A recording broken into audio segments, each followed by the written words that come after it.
Growing up, I admit I was a little weird. Okay, maybe a lot weird. This one time, another parent actually went up to my mom to tell her just how weird they thought I was in their opinion. Can you imagine? I was a not yet diagnosed autistic, ADHD, gonna identify as queer one day tomboy with a very noticeably autistic brother.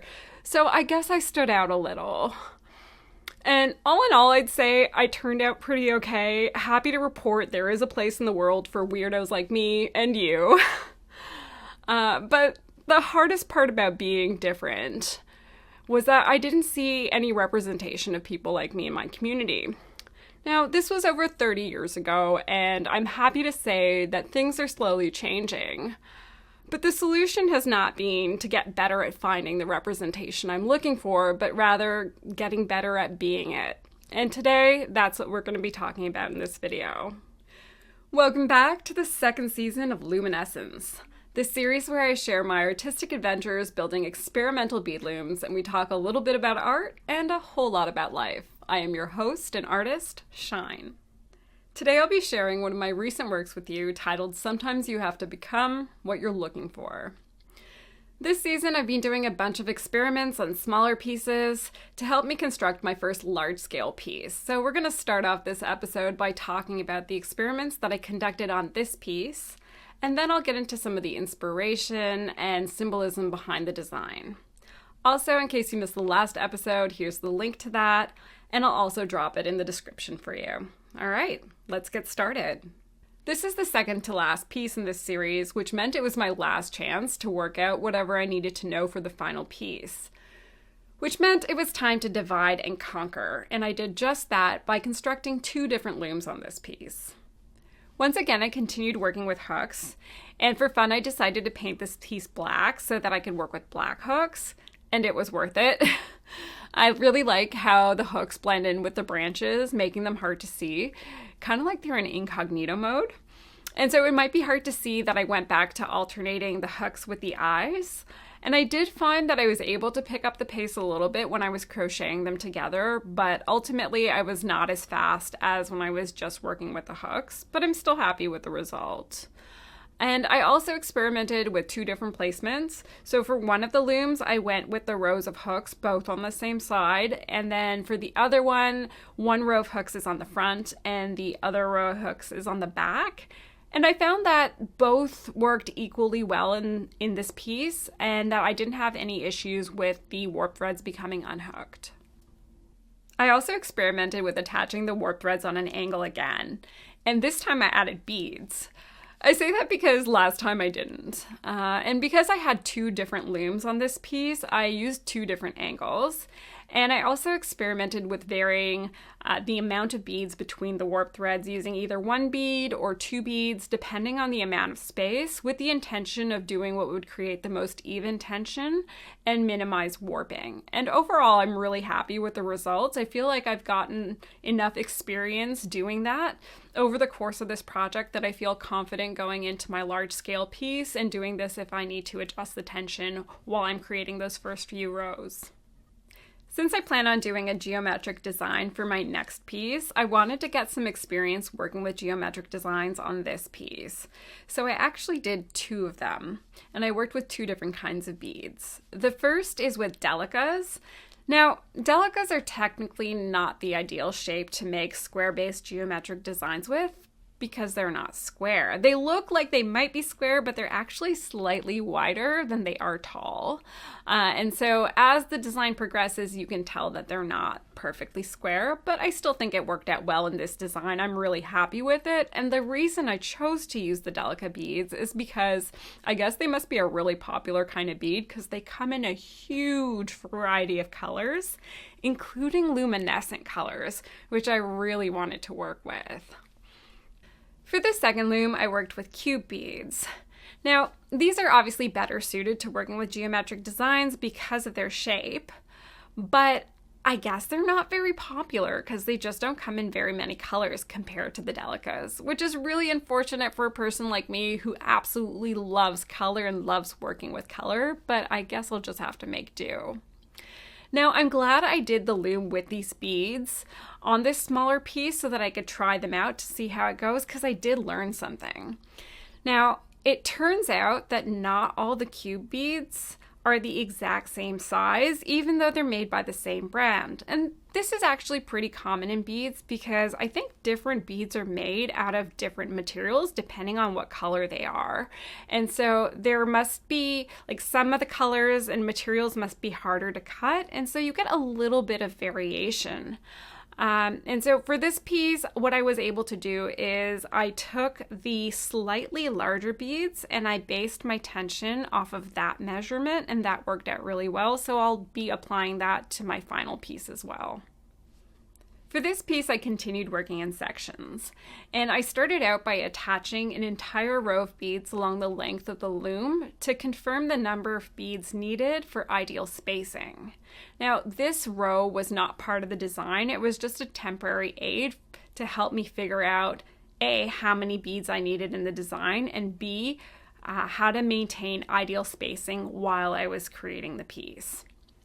So once I had that number, I was able to finalize my geometric pattern and start beading. And I left this row in while I was working, but what I did is for the first section, I just removed the number of beads that were in the first section from that temporary row so that I had access to that space. And then once I was done that section and ready to start the next section, then again, I just removed the number of beads I needed to create space for the second section. And I did this throughout the piece, and it was actually a really good way for me to maintain tension. So I'm going to be doing that going forward. I also experimented with building the seams of the design into the design itself. So when I was working in sections, I ended my section at the end of the geometric pattern before it started repeating, so that that seam would be between those two repeating parts. And so I did that for each of the sections, and visually you can't really tell that there's a seam there. So it worked out really well, and I'll also be applying that going forward. In terms of design, I wanted to create a piece where I brought together elements of my cultural identity with elements of my queer and autistic identity, because A, I feel like those parts of my life don't seem to get to overlap very often, but B, also because I just haven't seen very much representation of that in the world as a child or as an adult. So for context, I grew up in Canada in the 90s. I came from an immigrant single-parent family and was part of a super tiny ethno-religious minority. And culturally, I would say I'm Indian-ish. I say that because although my ancestors did come from Gujarat, India, they migrated to East Africa and lived there for a couple of generations. And then eventually my grandparents moved to Europe. And then my parents came to Canada, and then I was the first generation born here. So there's a lot going on there for sure. And then in terms of religion, I'm what you would call an Ismaili, which is a small sect of Islam. And because of my Indian heritage, I would be referred to as a Khoja Ismaili. I think we make up 0.01% of the total Muslim population, so super tiny, and most people have not heard of us. So growing up in this small community, it was kind of like growing up in a small town, in that there just wasn't a lot of representation of other queer people or autistic people or people who are different. There just wasn't a lot of diversity or even awareness of diversity. So the best way to fit in with the group was to be like the group, and being autistic, I was just not good at fitting in. And so even though I did feel like, culturally speaking, I had a shared history with the people around me, in many ways I felt like I didn't belong because I didn't see people like me. But as I got older, of course, I realized there's a whole world of people out there, and now I'm connected to so many amazing queer and neurodivergent communities, and I feel like in those spaces I belong, I'm accepted, I can be myself. But at the same time, I can't help but notice that I don't think I've ever met somebody with the same cultural background as me in these spaces. And so it feels like Either I'm in a space that like affirms my queer and neurodivergent identity, or I'm in a space that affirms my cultural identity. But these two parts of myself, or three parts of myself, rarely get to intersect in the same space. But recently, that changed.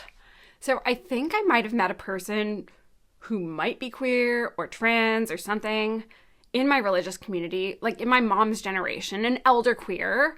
They presented as a masked person. Obviously, I don't want to make any assumptions about somebody else's gender, but in my mind, I was like, oh my God, did I just meet a queer? Is this really happening? This never happens.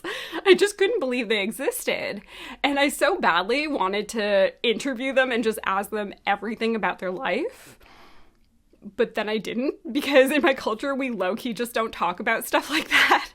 So we both pretended like nothing was happening and didn't address the fact that we both might be queer. We were also at a funeral, so maybe not the time and place for it, but it really inspired me. In my mind, I was like, this is the coolest thing that has ever happened to me. All because I wasn't the only queer person in the room. And them showing up as themselves made it feel so much easier for me to be myself. Like, that moment was just so impactful. It really drove home the value of being visible when you're visibly different. And so this is part of why I made this piece and why I'm making this video. It made me realize that I want to do more to be visible in case it makes it easier and less scary for somebody else to also be more visible and be themselves and feel comfortable showing up as themselves. All right, let's talk about the piece. So I grew up attending prayer services in spaces that were built using principles of Islamic architecture and featured beautiful art made from repeating geometric motifs. So for this piece, I wanted to take some of the ornamental aspects of Islamic architecture, like positive and negative space, geometric patterns, and combine them with a symbol for diversity. And in this case, I decided to go with the rainbow because obviously the rainbow is associated with gender and sexual diversity as well as neurodiversity, but I would argue it makes a good symbol for diversity in general. And I also paired the rainbow with black and white beads as well as 2 shades of gray to further illustrate diversity by showing that depending on what shade the colors are paired with, it changes how they look. And I also went with a neon rainbow as opposed to a regular rainbow, which is obviously not gay enough. But the cool thing about neon colors or fluorescent colors is that they don't just work like regular colors, which normally would absorb some wavelengths of light and reflect others. And then depending on what they reflect, that determines the color that you can see. Fluorescent colors do all of that, plus they do something special. They have the ability to absorb non-visible light. So that's light that most people cannot see, like, for example, UV light. And then they re-emit this absorbed light in the visible spectrum. So it is turned into light that we can see and we perceive it as a color. And that's why fluorescent colors actually look like they're giving off more light than regular colors, because they are. And that's why they're called day glow colors, and also why I think neon colors are the best. So this piece is also on an angle as opposed to being straight, haha. So that creates this shifting tapestry of continuous variation and simultaneous order. And then for the other piece with the cube beads, unfortunately the cube beads don't come in luminescent colors, so I just went with black and 2 different versions of clear, frosted, and lustrous to create this pattern because I really wanted to have a chance to experiment with the cube beads before I work with them for the larger piece. It was interesting to experiment with bringing these 2 parts of my life together in this piece of art. Not gonna lie, it was unfamiliar and it was definitely a little bit uncomfortable.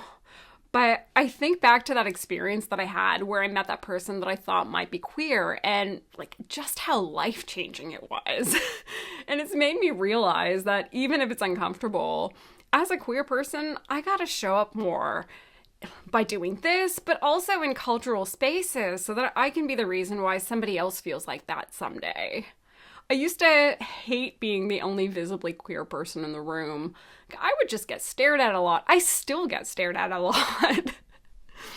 But every single time, at least one or two different people would come up to me and they would tell me how brave they thought I was, and often would say how they wish they could be as brave as me. And I think I used to take it the wrong way. I would find it a little bit, like, yes, it was a compliment, but I would also find it a little bit offensive. But now I've learned to see it differently, because I realize that most of us, myself included, are used to hiding parts of ourselves because we're scared of the negative social repercussions of being different.